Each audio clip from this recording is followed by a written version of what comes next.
It is May 7th, 2019. This is the Wrestling Inc. podcast. I'm Glenn Rubenstein, joined by Raj Giri, Mayor Matt Morgan. Missing in action, dealing with mayoral business. We're hoping he can join us. Stay tuned, he might show up. Question mark? We'll see. SmackDown Live tonight, the second night, living under the wild card rule.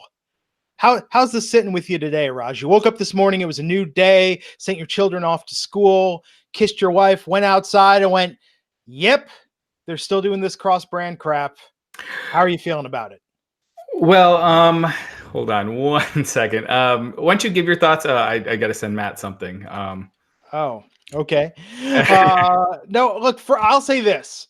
Negativity aside, issues with the wild card rule aside, and it's a bad rule, both the short and the long term, given that half the roster, or a good portion, is in Europe on this tour, tonight's SmackDown was incredible. They really pulled it off. We had great wrestling action from start to finish. We had fresh matchups that we haven't seen before. We had the Usos against Daniel Bryan and Eric Rowan in a tag team match for the SmackDown Tag Team Championship. Ali and Andrade were great. I thought they were putting on a fantastic match before Randy Orton interfered. I thought the women's match with Carmella who was she teaming with? Why am I blanking on this? I don't know. But no, I thought the women's match against Mandy and Sonya with Carmella was really, really good. I thought that the main event with Sami Zayn, AJ Styles, and Daniel Bryan, Sami Zayn, AJ Styles, and Kofi Kingston, I thought that was really good as well. The Shane McMahon segment, it was what it was. But all in all tonight, I thought this was a pretty good episode if you take away some of the crazier, stupider shit that WWE is doing. Yeah, I mean, on the positives, the two matches I thought were really strong. The main event, even though, and the Daniel Bryan and Eric Rowan versus the Usos, I thought both those matches were really good, but very predictable. You knew who was going to win. Absolutely. And Ember Moon was with Carmella, and I will say this: it's funny that I blanked on her name. I thought Ember Moon, with her entrance tonight, looked like a star.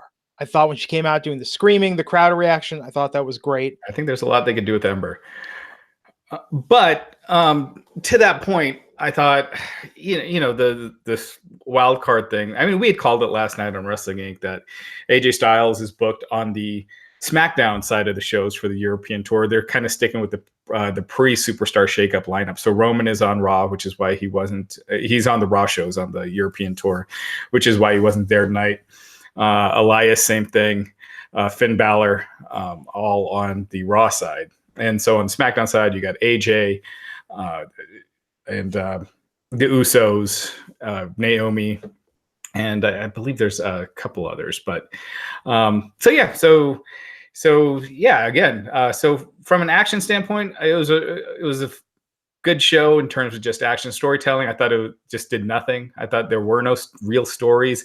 You're doing these one-offs, with the wild card with AJ, in the main event. It's fine. It's a one-off, but no long-term build. It doesn't go anywhere. It's just a one-off tonight. So in that sense, it was kind of weak. And AJ is challenging for the WWE Universal Championship in, a week from Sunday. It should have been a big deal throughout the show that AJ could become both the WWE champion and the Universal champion. He should have stressed that over and over. The announcer should have been mentioning what a historic achievement that would be, how big this match tonight is for what it could lead to. For Kofi, he should be talking about how, when they made that match, it's kind of like, oh, so is that happening? Is it a triple threat? Or is it Kofi versus Sami? Or is it Kofi versus AJ? They mentioned it, and it just was kind of like never mentioned again until the main event. Mr. Matt Morgan. Yeah. Mayor. It's been all over the news today. Yes, I have. Sorry if the fans if we have a crappy connection, just in the case we do. Unfortunately, my wife's laptop is not working properly. Sorry about that. Oh, no problem. Glad you could make it. At all, man. So Matt, second night of the wild card rule. What'd you think of tonight's SmackDown?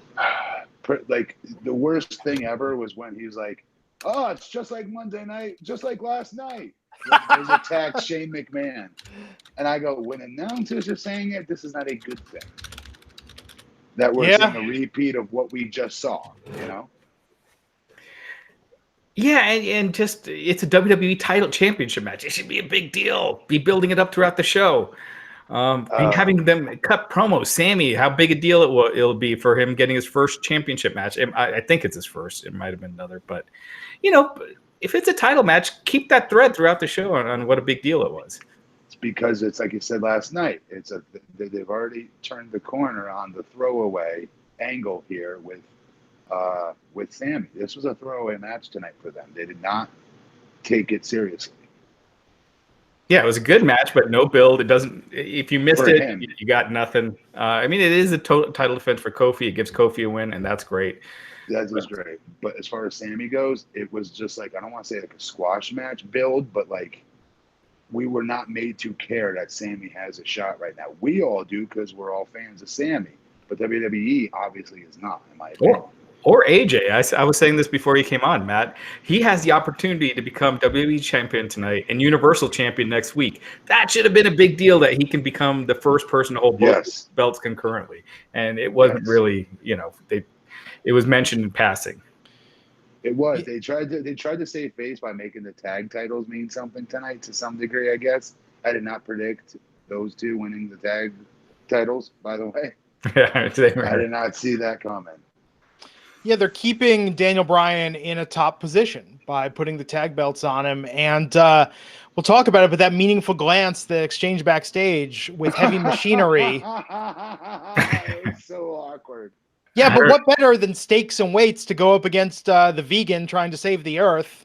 There are going to be some more concession stand promos in his future, I think. It helps the tag titles a lot. But Daniel Bryan was just in the world title match at WrestleMania, and now he's feuding with Heavy Machinery. Okay, when you say it like that, it's a step down. Yeah.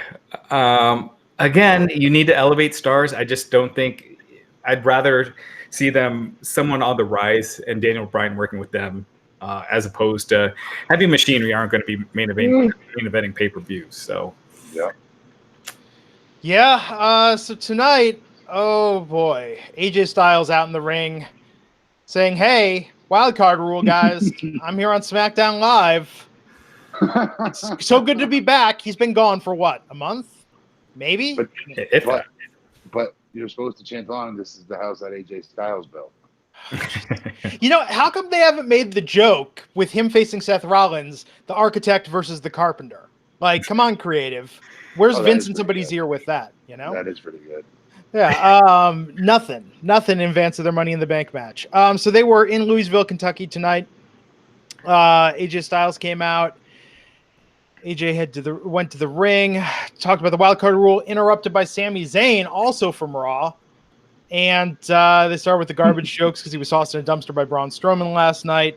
Out came New Day's Xavier Woods and Kofi Kingston, and set up the match for later in the evening. Do you think it was intended to be a triple threat match from the get-go? I don't know. What do you think, Raj? Yeah, I mean, why wouldn't it have been? Because the audience was chanting it when Sammy was talking about, Kofi, you're not going to put your title on the line tonight. The fact that the three of them were all in the ring together, it's the standard to be. And because AJ was out there in that ring with them, in my opinion. Any match with AJ, fans are always game. Yeah. He always has good matches. Yeah, look, they're desperate to recover from the record low ratings last week. So you have Kofi and AJ in there to help pop the rating, and then you have Sammy in there so he could take the loss.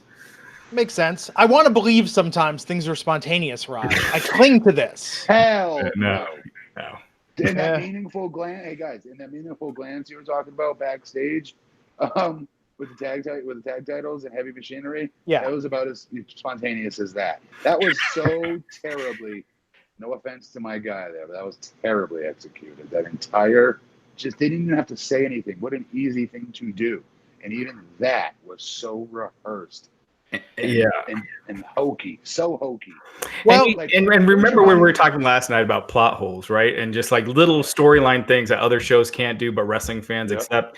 Last night, they said only 4 individuals can appear, right? And Elias was 5 from the other show, but McMahon and Cassie said, he doesn't count. He was wishing. Tonight, you had the Usos. And Vince said 4 individuals, not 4 acts or anything. He said 4 individuals.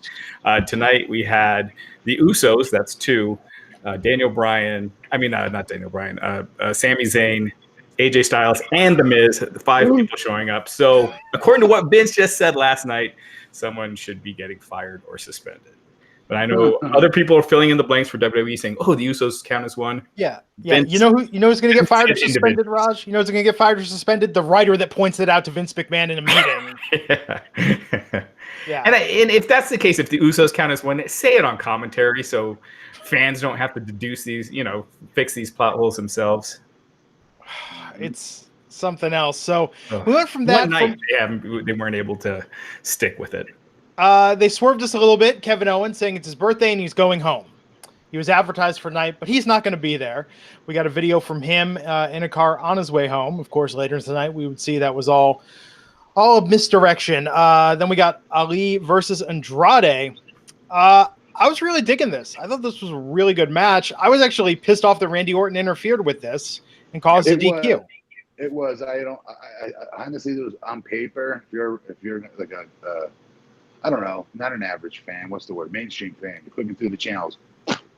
Would you stop for those two guys? Absolutely. No, I would. With that entrance and with that video they showed for Ali, if I was flipping channels and I saw that promo they showed for Ali, I would stop and watch it. That looked like nothing the WWE has done since the last time they aired one of these from him. It looked like ESPN behind the scenes. Here's the difference. I agree. Yeah. These are you have to take your glasses off when I answer the question I'm asking you.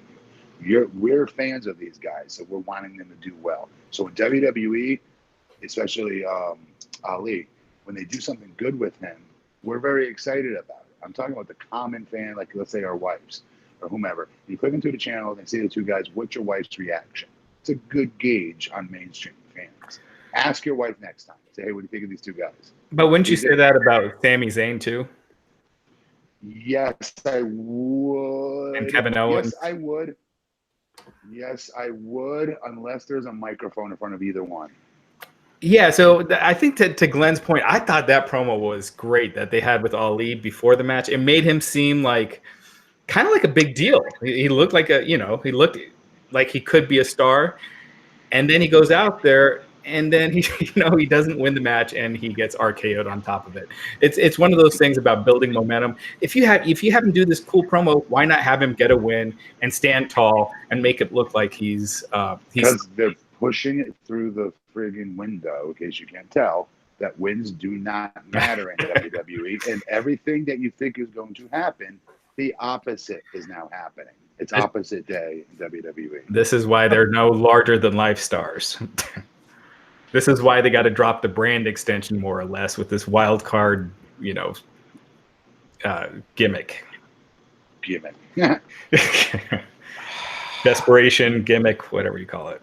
I did think this was a little out of place tonight. Good content, but that long video package about Roman Reigns, I thought it was very interesting. It was very moving. Yeah. It was very well done. Yeah, it was awesome. But it was. Didn't it seem to coming after that hot match though, that the momentum though of the show? I don't know. I don't know. I think for me, I got both. I had a really cool match that I just saw. And then I thought I got a really cool and entertaining segment that I actually, again, I was entertained by that. I liked it. Yeah, two different things. Yeah. Again, Glenn, I think if it ended with Ali, once you did that cool promo, and it ended up with him with a win. But I think after the Orton RKOs, it didn't matter anyway. It was just kind of like, I don't know. It just felt like it was just they crapped on their own parade. Yeah. Right. With RKO interference, yeah. Yeah, and so Roman, it was a way to kind of have him on the show without being there. So, oh yeah, it was a cool package. That way. I didn't even think of it that way, but that's a good call. Yeah, yeah. Why haven't they gone full indie killer with Randy Orton yet and make that? Oh, dude, you need to hashtag that. Hopefully, it blows up. It gets back to WWE, specifically Randy, and they uses that. That's a great idea. That's a hilarious idea. But I think you need to get someone new from the indies to like an Adam Cole or someone that fans care about, because everyone else on the roster has just been around too long or not seen at that level. But he did it to AJ. AJ is more than indie, but still, nonetheless, AJ would have been a good one. Yeah. Ali, though, has that underdog spirit. I think if they really put some meat on the bone of that feud, it could work. Where did he come from? Hey, guys, where did he come from before WWE? I never heard of him. Chicago Independence. He was a police officer who wrestled.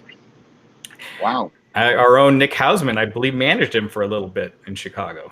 But of course Nick did. Why wouldn't he? That's cool. Yeah, but I think Ali would be great in a feud to make that the crux of it and keep having Randy interrupt these matches. Give him some consistent wins for a while. Watch what happens when you give a talent big wins and don't just lay them out right afterwards and look like a chump. Some guys will start getting over. Try it. Try it. It's worked for forever with other talent. Try to use the formula you guys created and did for so many years. Right. And just stopped. Yeah. Oh man, it's crazy. You're right. It's opposite. I'm telling you, it's like opposite day WWE. Zack Ryder today, I had a bunch of people congratulating me on Instagram. And I try to read as many comments as I can before you. There's no way. There's so many, right? And I always try to say I'm one of the people that always respond to everyone. Today was impossible. One of them was Zack Ryder. Instead of giving him a thanks man or whatever, I wanted to throw in the comment, and I thought better of it. But it was, hey, thanks. Hey, I appreciate the support as always, brother. Happy to see all the great things you're still doing with your career. Good on you. Good luck. And then I was going to say, P.S., get a hold of WWE Creative and ask them why on God's green earth do the champions continue to lose non-title matches after non-title matches? It makes no sense. But I was like, this doesn't fit this context of this Instagram post. You're such a mark. Turning a congrats on you becoming mayor to shitting on WWE Creative. I'm such a mark. I'm terrible. It's tough, right? But I mean, I think we have to accept that these superstars have zero control or input on these larger creative decisions. Yes, I just can't help but think, Raj, that you know what I mean. Like back in the older eras, I'm not saying this because I'm bandwagon attitude. I'm not. I'd say that in any era, the guys were more tougher about telling the office and standing up for the characters more. I really do. I don't think this would ever fly. I just don't. And on any level of maybe not the curtain jerker act, but I would say from curtain jerker on would not put up with this. They would say something and make it make sense. And the old Scott Hall saying of, okay, if you don't like an idea with booking, then give us a better solution that you think is better. Yeah, I remember Austin got some crap back in the day because there was a Raw he wasn't going to do the job, or he wasn't going to wrestle Billy Gunn. Oh, Billy Gunn. Yeah, there was Brock. That ended up with him quitting the company.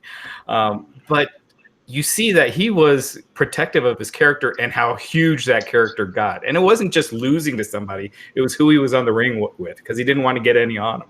And Billy Gunn at that point was not a top guy. And Right.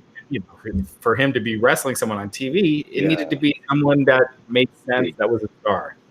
A big deal. Like instead of them saying, "Oh, it makes you guys look like such a mark for yourself." No, it really doesn't. It says, "I'm a mark for these titles." Like our fans at home paying their hard-earned money watching our show are marks for title belts and championships. You guys continue to demean them. Even if I was not your champion, I would argue the same point for any of these guys back here that were your champion. That you continue to have lose non-title match after non-title match. It's predictable. It gets very confusing. Yeah, it is. Yeah. No, absolutely. But that was back in the day, and this is now. Which brings us to the sponsor of tonight's episode. Yep. Matt Morgan, I was thinking about this. I was just Googling old Matt Morgan photos. I got a photo of you and Sheamus here, you with the bleached tips, looking like you're trying to be the sixth member of O-Town. What about my sunglasses indoors? How cool is that? Hey, I'm a fan of that move.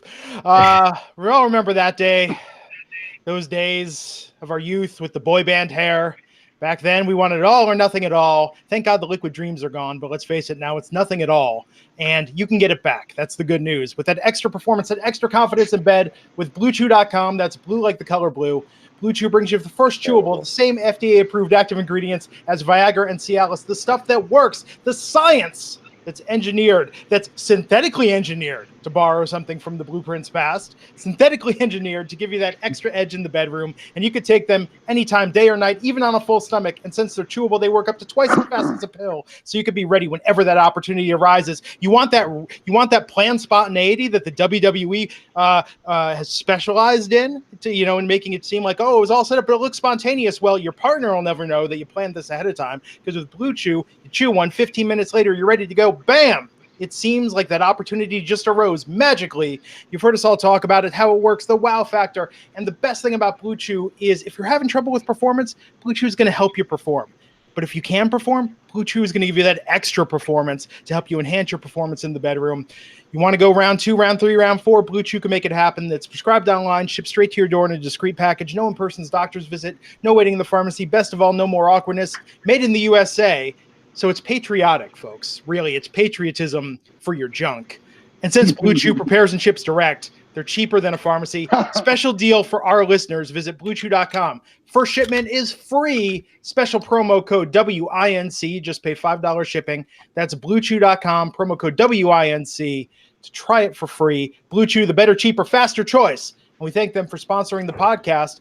And representing Blue Chew, they're going to be sponsoring the Ric Flair roast at StarCast. Check that out. I'm going to be at StarCast. Raj is going to be there as well. There's going to be a Wrestling Inc. panel.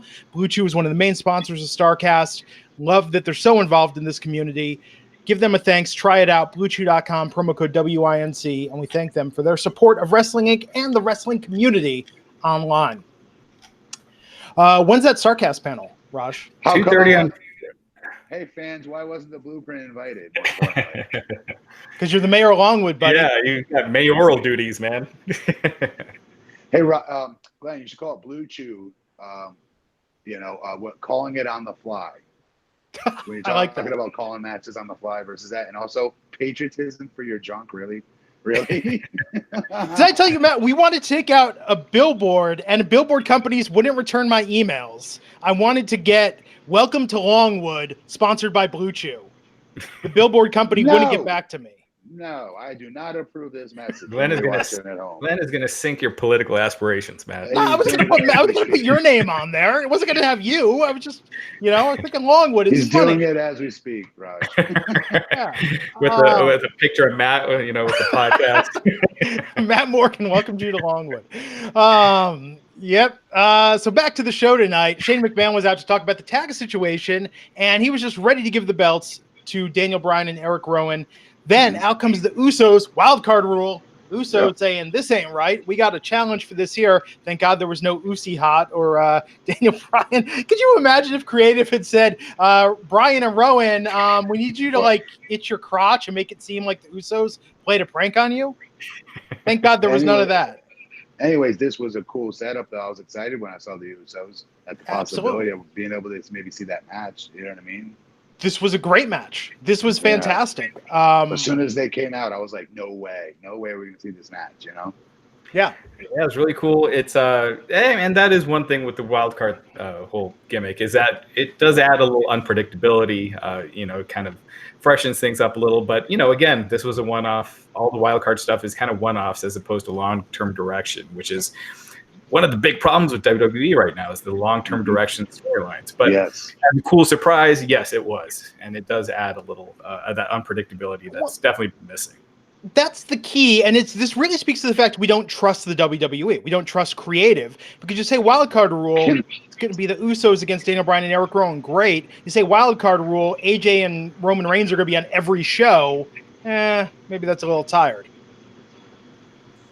Well, I was going to say this. If I was WWE, I'd throw as much money as humanly possible at John Moxley, as much money as it takes, and take it and steal what he was doing on the Indies with his promo, and make more of those. But do not tell anybody he signed back with the company. You know what I mean? They need something right at this moment, like hot-shotting angles. There's nothing, in my opinion, with the current roster of who they have. It's not the talent's fault, by the way. It's how they've been booked. It's fault. There's my opinion. You're not going to be able to turn this around overnight. Those record low ratings. Do you know what I mean? Yeah. It might spike up a little bit, but I mean, like you said, Raj, because of the non-long-term angles being straightened out and ready and whatever have you, they're going to be suffering because of that. So they need instead something that's almost revolutionary. They need another Becky Lynch to get white hot is what they need. And not just that, they need to change how they book them after they get white hot. Then that's a whole nother story. Yes. Yes. Yes. Yeah, I mean, they could get a hot act, but we've seen what happens too often with them. But they need something that everybody's talking about at the tip of their tongue, water cooler talk on Monday, kind of a thing that they used to have back again. I hate to say it, in the Attitude Era, and even the 80s era, you know, the Hulk Hogan era of wrestling. They need to get something that big. And I think Moxley could be it if they give him enough money to come back and don't tell nobody. Remember when the CM Punk pipe bomb thing? I hate to go back that far, but that had a bunch of people that had stopped watching wrestling, talking, people getting interested, checking out, and then like a month later, Punk is beaten by Del Rio at SummerSlam, and then he's jobbing to Triple H. So that's how they've been following up on their big buzzy opportunities. You call buzzy. Well, right. I mean, look at like Rusev Day. Look at every guy that's organically gotten over. Look at Zack Ryder. You know, it's like they don't know what to do when they've actually got something. I don't know. No, they don't. It's just frustrating. I honestly think there's too many writers. I think that's a big part of the problem. I know everybody says Vince X's everything off, you know, but I still think a lot of it is they have too many cooks in the kitchen. Way too many and not enough chefs. Yep. And I think if Vince looks at what creative is, and if he's a genius, he should be like, well, this is where we have the problem. And if I'm in charge of it, I should take myself out and put people that are stronger at it than myself. You're supposed to be able to do that. Yes. Most people think that way. Yeah. I just think his tastes need to get with the times a little bit.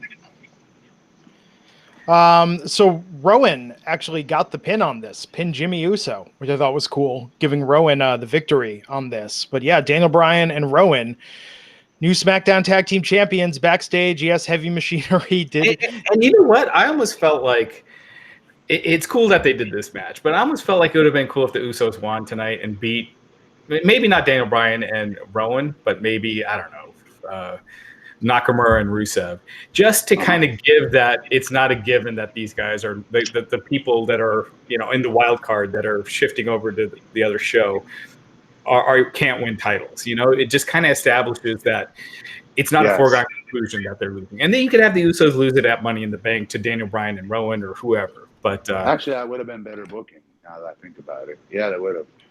Yeah, because it just seemed obvious who was winning here. You know, Christian Prince in our chat room just said something very prescient. It's not like Stan Lee wrote the Marvel movies. Right, yeah. And I think the WWE needs to have that attitude. Vince is the creator, but he has a creative team who takes these characters and embellishes them and makes them relevant. Yeah. I don't know how most fans feel about this still. I know they were excited Triple H, you know, they changed their opinion on him, how they felt about him as a wrestler versus now the NXT broker, right?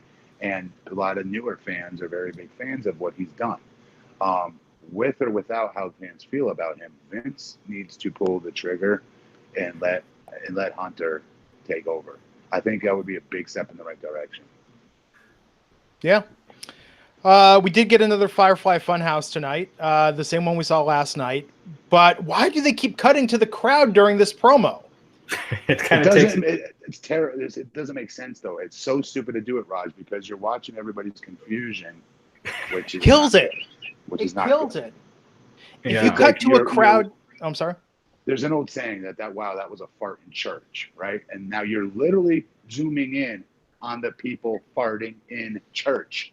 You're watching the fans go like, "What the hell was that?" You're watching all of them say it all at once. You know, not because the vignette's bad, but because they're watching it up on a screen. It's different. They're there to watch action for the most part. So if it's a backstage promo with a mic, it's different. But to go to the funhouse is weird. And it's awkward, and it can kill a live crowd. Yeah. And I'm like, not because it's bad, but just because of the context of being at a live event. We all know what that feels like. Your adrenaline's running. You don't want to see that kind of stuff at a live show. You just don't. And so you're seeing the reactions of being dead. Therefore, that impacts us, the viewers watching at home, watching the vignette now.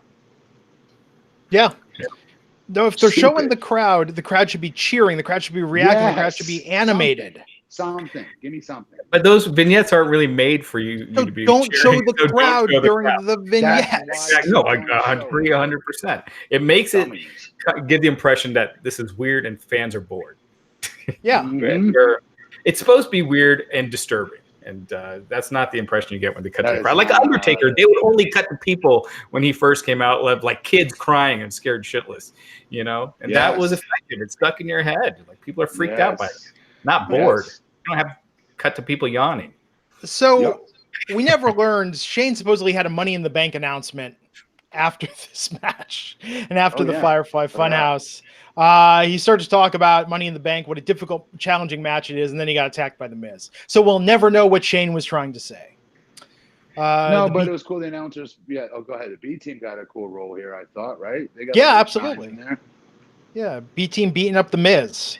which makes sense, by the way. There's a little correlation between the two, right? Did they Yeah. even bring that And up? Miz. though? Yeah, they did bring up The Miz to Raj. Okay, good. I missed Yeah, that. good. I'm glad they connected that dot. Good. Yeah, continuity is very, very spotty. It'd be good if they, yeah, we'll see. I mean, Miz is on Raw again now with this wild card thing. So yeah, Miz was the fifth individual to show up tonight from Raw. Well, okay, that's ridiculous. Well, it's annoying. But before we get into that and unpack it, really quick, Raj and Glenn, don't you think though that it's cool that they have Shane McMahon and they're putting him with people like legitimately what we used to say years ago with put somebody with this guy, you know, it's all it might take for them to get a chance here. But I feel like doing this with the B team, which I was excited for them, you know, to have them be associated with Shane McMahon, right? That's a good thing for them, right? Problem is, like Raj often says, sometimes when these guys get so buried into the ground, guys and girls for that matter, it's so hard to all of a sudden take them seriously, you know? And I think it's a little too late for the B team. It doesn't matter what happens with them at this point, for my 2 cents. That's Especially why when their name is the B team. They're Gotta instant. change that immediately. Yeah, or split up and go with different partners, you know, because use your real names. God, why is it so hard for him to be able to use any, you know? Oh gosh, yeah. Yeah. And just call him Rotunda. No first name. Well, they're like the Ascension. You can't rebuild them now. It's just too gone. You know, it's just way too gone. It is. It is. And this is back. I never would wish a release on my worst enemy. But this is why back when I was wrestling, you would get released, you know, because there's so many people, so many storylines, only so much amount of TV time that if they're not using you, they're not going to pay, you know, waste money. Right. Send you somewhere else. Hopefully you get over, get you freshened up and come back in a couple of years. So yeah, it's like 3MP, right? I mean, they were released, or two of them at least. And Jinder had some success. Yeah, you know, they took the bull by the horns. They went out and reinvented themselves and came back so much better. So I gave this question to Raj for an interview he's got upcoming, but I'm going to ask you this, Matt, and I want to ask this on Twitter. What WWE superstar do you think right now is getting paid the most to do the least, given that they're handing out these fat contracts just to keep people off the market? I would argue that tag team, what you said to me last week, that BS rumor of $500,000. I don't The believe Revival? that, but I'm going to say the Revival. Yeah, well, supposedly they didn't take it, but if they're giving out that kind of money, I mean, you got to think guys like Tyler Breeze, Mike Kanellis probably negotiated a good deal, but he's probably not going to get. No, his contract wasn't up. I don't know if Tyler Breeze was either. So these are Who else are there? So Rhyno I don't is know, Glenn. leaving WWE in July. He said he was offered a big deal to stay, and he turned it down. Wow. Why? What has Rhyno got going on? Maybe he's just sick of how he's used, and it's not worth just flying, you know, spending that much of the week flying around to be used in catering. Not being used a Rhyno like we used to see in the past, but he's not. I'm not gonna say. Matt Morgan, for $500,000 guaranteed 5-year contract at $500,000 per year, would you do that travel schedule and just chill in catering, do the city of Longwood's business from catering? I had very close to that. We're coming back years ago to go back to the Royal Rumble. No. Wow. Right. I mean, you've said that before, Matt. With you got family, you've got, you know. I can't. I just can't do that. I physically can't do it. Yeah. I mean, and I don't know how, with creative, with all of it, the travel schedule, I think, is one of the biggest issues they have in general. It's part of more reason why the off season makes sense. Yes, it does.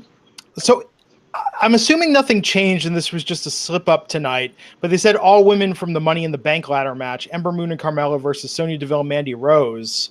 Bailey is in this match still, correct? Not Sonya? Yeah. Okay, so slip of the tongue tonight. I thought this was a good match, short. Kind of, I feel like they are, Matt, to your point last night about women's wrestling being where it is and going all in on the women at WrestleMania. I don't feel like they're really keeping up the spirit of pushing the women post-Mania. This was 5 minutes of airtime tonight? Maybe, but okay, yeah. But also what I did like, though, was, what the hell? Sorry. I apologize.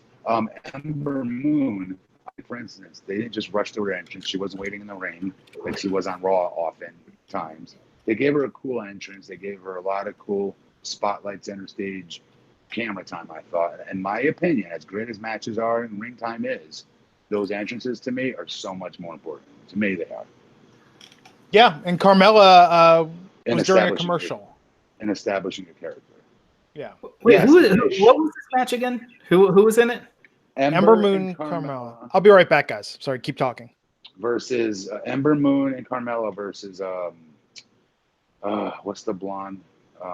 Sonya Deville and Mandy.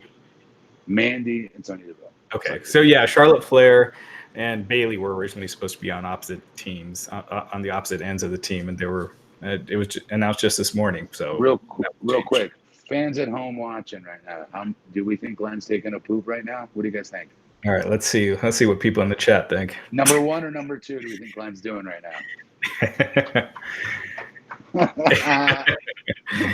All right. Well, so why did it change? Because pretty much they never stick to what's advertised. So yeah, I'm sure there was no good reason. People in the chat, was it advertised on the show at all today that it was a 6-person tag? And we'll see. Right now, a bunch of 2s are coming up. Yes, you guys are the best. All right. So anyway, so we had that. I just feel like without Ronda, they're not seeing. I don't know. I hate to say it, but it just feels like they're not seeing the women's division as strong without Ronda. I mean, I honestly don't see why not. I really don't. I don't get it. I get the superstar power she has in drawing in, the average fan or non-fans for that matter, and that's all true. But for the fans that are watching like us, we should not be getting lesser than, because she's gone. That makes no sense. Yeah, but yeah, I mean, I felt like this segment was a throwaway. The women's segment on Raw felt like kind of like a throwaway with the. Let me ask you this: are they mad? If I told you 5 years ago WWE was going to get Ronda Rousey, and one of our girls we're going to beat her at WrestleMania, okay? First of all, you think I was crazy. Secondly, what would you do? Like, could you imagine that girl that beat Ronda Rousey, how over she would be? You'd be like, yeah, of course, she'd be skyrocketed. She'd be through the moon over, because WWE would be smart enough to capitalize on the rub Ronda gave. That is not the case, my friend. They have gotten no rub from Ronda. They did get a rub from Ronda, but WWE is not using it. Yeah.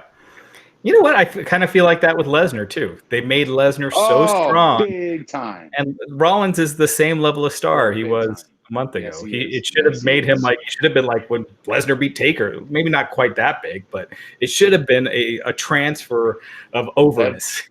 They need to say, I mean, Corey Graves does a good job of calling him the Beast Slayer, but they need to still drum it in our heads 5 times every time he has a match. 5 times during that match, they need to put it out there. This is the man that beat Brock Lesnar. That one time, one of the most unbeatable, WWE superstars of all time. They need to plug that in our heads 5 different times every match for Seth Rollins. It might get annoying ad nauseum, but it's going to get Seth Rollins even more up, pushed up. Yeah, I mean, transfer that equity, as someone's putting it. Yeah, equity. Good word. All right, so while we're waiting for Glenn, we'll go to backstage. Kayla Braxton was backstage with Matt Hardy. Matt Hardy, who looks like 10 years younger now. He looks in good shape. You talked about Jeff having surgery. R-Truth appeared, forgot what he had to say to Matt.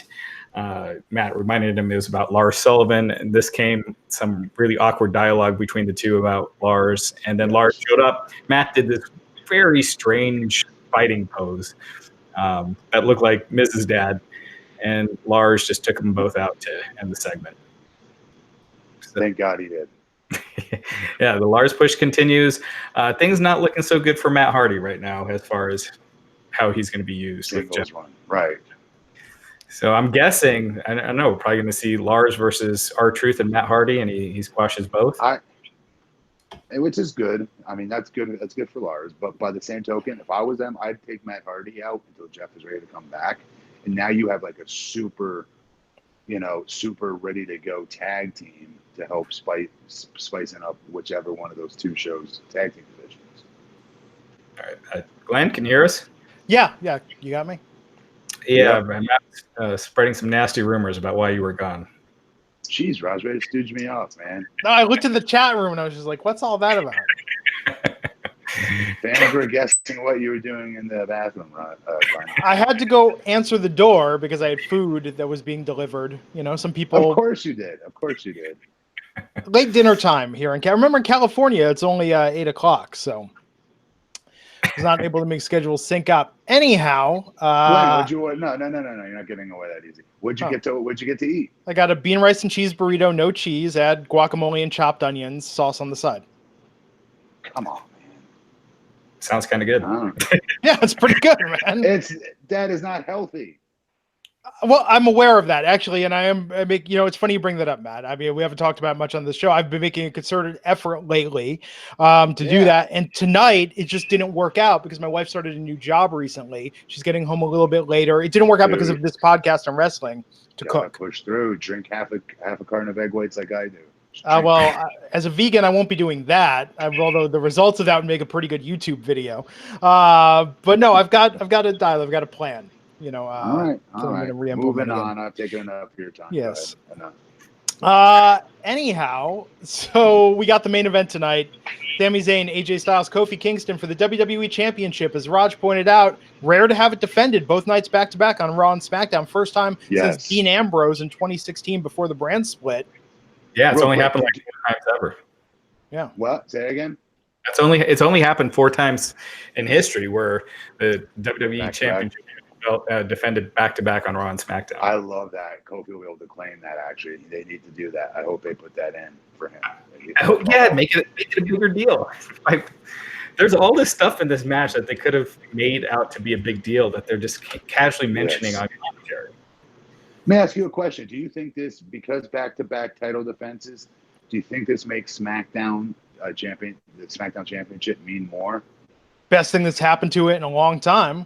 Right? Do we not agree? I mean, I thought so. I think so too. Again, just sell it as let people know it's a big deal. Kofi just, main evented Raw and SmackDown. You don't see that every day where someone headlines both shows, especially with the brand split. So it should be a big deal. Yeah. So this was a good match tonight. I mean, even as a big Sami mark, I didn't think Sami was going to win this. But they all had you guessing with the second and third Blue Thunder bombs. Like, AJ's got to be up or something, but Kofi kicked out. False finish, which was a great false finish in itself, because in that three-way, that's what always happens. The guy breaks it up. I thought the false finishes were awesome. Oh my God. Yeah, it was a fun match. AJ just disappeared. He pulled like Drew McIntyre, like last month, was in one of these 3-ways. He just disappeared in the last 5 minutes of the match, and same thing happened with AJ. He was just gone in the last 5 minutes. That's what sucks about the 3-ways, right? Yeah, it's like always that guy. Yeah, the guy's on the outside of the ring selling for way too long. Agreed. Kevin Owens did a run in here. That kind of made me think for a moment. Kevin and Sami back together again. Maybe there could be something there. That would have been a swerve that would have got people talking. But no, Kevin ejected from the ring, keeping the momentum going before his match with Kofi at Money in the Bank. I thought for this match, this was pretty good. I mean, again, the wild card rule was used well tonight. I just think we've all been burned so many times before that we're not excited about this going forward. Yeah, no, I agree with that. I would be surprised if the wild card's even around in 5 weeks. A month from now. just because of the logistics. You're pulling top stars from SmackDown to be on Raw. Well, that's hurting your live events on Monday nights, and unless you're going to start canceling those altogether, otherwise you're just transferring mid-card people, and then that does make a difference anyway. So I just think I just don't see it lasting very long. But it's almost like this week they had to do it. The European tour, they didn't have Roman Reigns tonight. They did have AJ. For whatever reason, they feel like they needed to stick with the pre-shakeup announced cards when they hardly ever stick to their announced cards. Mm-hmm. Yeah. And I think part of it is just trusting creative. And we see this in places currently, not just the WWE, right? I mean, look at like M. Night Shyamalan as an example of someone who people really loved his work, then they felt burned by a bunch of shit that he did, and they didn't want to see his movies anymore. People pay attention now more than ever to who's behind these things. And I think, yes, they do. And I just think like the team behind Game of Thrones, whatever they do next, people are going to want to see it because they love Game of Thrones. The team behind Cobra Kai, people are going to want to see their next project. There are still fans pissed off about the ending to How I Met Your Mother that probably aren't going to be running out to watch their next series. It's like people want creative trust. And I think at the WWE, it's at an all-time low. That being said, this was a good episode of SmackDown. Mm-hmm. Yeah, overall, I thought it was a good episode. So, Raj, what do you know about the... I'm sorry? In terms of the in-ring action, I thought it was good. You know what this was? Yes. This would have been a great episode of the old SmackDown. Pre-brand split. Well, again, from a story standpoint, if you missed tonight, you missed a couple of good matches, and that's really it. No twists, no turns, no character development, nothing push forward, but you missed a couple of good matches. And Aleister Black's promo, did you guys talk about that? I'd forgotten that existed until someone in the chat just mentioned it. Oh, yeah, I forgot about that. Compared to Ali's promo, Aleister Black looked pretty low rent tonight. Compared to that, Firefly Funhouse on one end of the spectrum, Ali looking like a champ out in the streets on the other, and then Aleister Black looking like public access. Yeah, Matt. I mean, Matt had mentioned this a couple of weeks ago. He's just kind of like a dark background, and he's talking about stealing victories. It's lazy. They're being very lazy with him. Which that's not how you build a star. No, it is not. And they've got a bona fide main eventer on their hands with him if they did this the right way. His gimmick was so cool. Yeah. Yeah. He seems like a character that should care more about, I don't know, being evil and people as opposed to getting wins. That seems like what his promos have been about the last couple of weeks. Care about being evil? You know what? What's the WWE version of that going to be? He's going to go around backstage spoiling Endgame for people? I mean... Well, like his ring entrances would always have the smoke and the candles. There's so much they could do with these vignettes, but he's just there. Yeah. So before we close, Raj, the wild card rule, is this in response to the TV networks, USA and Fox? Reportedly, USA Network and Fox both have not been pleased with the drop in ratings. It's dropping faster, than it has in previous years. SmackDown's ratings had been pretty stable until the Fox deal was signed. Basically, right after the Fox deal was signed, it started there was a big drop. So apparently they wanted like either the brand split to end. Vince decided that they would do this wild card thing. And I guess Dave Meltzer was saying that Fox wants storylines between Raw and SmackDown. So, but yeah, that's apparently the deal with that. I think we're seeing, first step of the dying. It's good. It needs to die. It really does. No, it does. It really, really does. And it'll do the upper echelon guys a very big solid that they desperately need. We need to see the Seth Rollins of the world mixing it up with a fresh slew of opponents. When you have fresh ideas and fresh slew of opponents, it brings out more creativity from you as the wrestler, and you perform better. You put Randy Orton's a great example. You freshen things up for Randy Orton. Go back and watch some of his matches with AJ. Like that was fresh for him, and you could tell he was digging it. A lot of guys are like that. But with this, with the wild card thing though, you're just led to a bunch of just one. No. Drop it all together. I was thinking, why not just allow them to have trades every month? So at least why do you want a brand split? Tell me why you want a brand split. What always ends up happening is one show ends up becoming the B show. One show every time. So you're left to Again, one show basically why worthless. do you want a brand split, Raj? Because it keeps. I mean, really, right now, it hasn't been helping. But if they wanted to really do it, make the rosters equal, and create compelling storylines, and there's more people opportunities. In theory, that's why I would want it. But yes, to your Because of point, more opportunities for more people, right? but they haven't been doing that as far as creating stars and yeah, they haven't been doing that. So right now, I mean, I kind of agree with you with how they've been booking. It's probably better not to have a brand split at all. Especially for Fox. If you're going to Fox, you've got to have all hands on deck. So they can't just like front load SmackDown and drop everything off the shit end of the stick for Raw. That can't happen either. So they're in quite the conundrum with that. So to battle that, to combat that, dropping it all together, I'm telling you, would pay dividends for both stations. Both stations, I think, would be happy with that. And you know what? They would probably have to make Raw the B show. Now, hopefully, they don't turn SmackDown into 3 hours. But being the fact that they are on Fox, they would have to make that the A show. Well, here's again the thing. Why would there be an A and B team, A show and B show, if you don't have a separate shows, if you don't have separate rosters? But that's what they had before. When they didn't have separate rosters, all the big stuff happened on Raw. SmackDown was kind of like the rematches from Raw, and nothing really storyline happening on SmackDown. When SmackDown first came out, right, and named after The Rock, the whole thing, I would argue SmackDown was right there with them. Oh yeah, for the first so many months, right? Maybe a year. When they brought it back in 2006, when they split the brands, they had like Dean Ambrose, on Raw, and I mean on SmackDown, and John Cena. I mean, they had made an effort at first to kind of keep them, even, and then it quickly changed. For like after like 3-4 months, it all the focus went back to Raw. Same thing with the first brand split.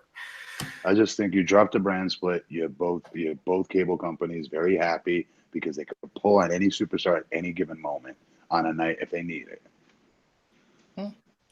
We shall see. Anything else before we wrap this up, Raj? I do believe that's it. Raw rebounded a little bit in the ratings this week, up 4%, but still the second lowest number in its history for a non-holiday episode. So, and yeah, they pulled YouTube clips live during Raw. They would upload clips of the show to YouTube, so maybe they felt like that was hurting viewership a little bit. We'll see, but for this week, obviously ratings are going to change overnight, but ratings still not good, but a little better from last week, and it wasn't the all-time low against harder competition with that basketball game. There you have it. Matt Morgan, anything you want to plug before we take it home? Okay, visit Longwood, Florida, everyone. It's a beautiful town. Matt Morgan's the mayor. Raj, you got interviews coming up on the site? Yeah, we got TJP, who discloses a lot about WWE business and 205 Live's contracts and NXT talents contracts and how they're treated when they move to the main roster, and how a lot of them stay under NXT contract for a while and actually have their hotels and everything paid. It's better. It's a much better deal. Oh, you're okay. Oh, that's the main thing. I used to love that. When I first got called up from OVW, my rental cars were paid for. I got to stay at the TV hotel, which is the expensive hotels, like $150, $200 a night.